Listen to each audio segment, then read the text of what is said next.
Hi everyone, Savannah Tree Foundation Field Manager Jake Henry here, and today I wanted to talk about a particular fungal disease that we see a lot here in Savannah, and that's powdery mildew.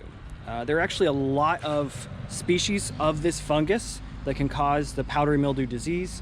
They're all in the order Ericephales, but it can be hard to identify the exact species, but for all intents and purposes, we can just call it powdery mildew. So it's pretty identifiable.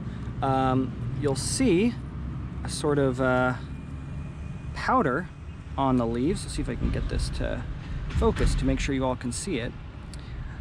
And it can affect a lot of tree species here in Savannah. So this fungus likes humid and hot areas. So we certainly have that here in Savannah, particularly in shaded areas. This can have an effect. So lower leaves on a tree.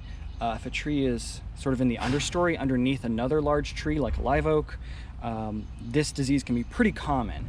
Now, one of the good things about powdery mildew is it's usually not going to kill a tree. You know, it can be unsightly, it can cause a little bit of damage to some of the leaves. It's usually not going to severely damage the tree unless it's a severe infestation of powdery mildew. So that's one of the good things. So rest easy, don't have to worry about your plants dying just because you see a little bit of powdery mildew. Oh, and there's actually a good bit here, you can see that. So it's just this like little white powdery substance, that's all it looks like. There are some treatment methods, you know, there's chemicals, which we always try to avoid if we can. That's typically only used in commercial applications for food products. There are some organic alternatives. So neem oil is a really popular gardener's best friend. You know, that actually helps knock back powdery mildew. Another good treatment option, believe it or not, is actually milk. They've done some studies that milk diluted, I think it's like a 1:10 ratio. You spray it on, and when it's exposed to the sunlight, it actually kind of interferes with the reproduction process of this fungus. So that's kind of a fun little treatment method that surprisingly actually works pretty well.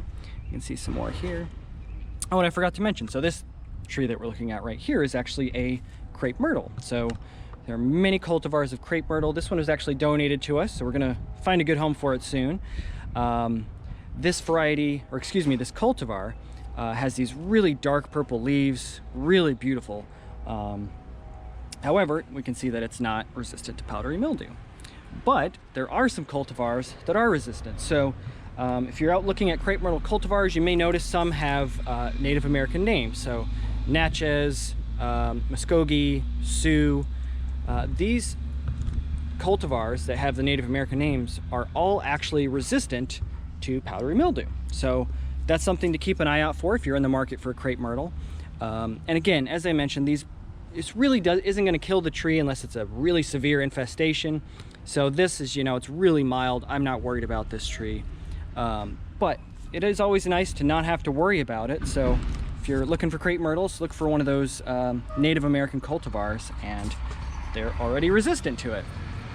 So that's powdery mildew. I just wanted to quickly cover that tree pathogen today, and I hope you all enjoyed. Stay tuned for more videos. Take care.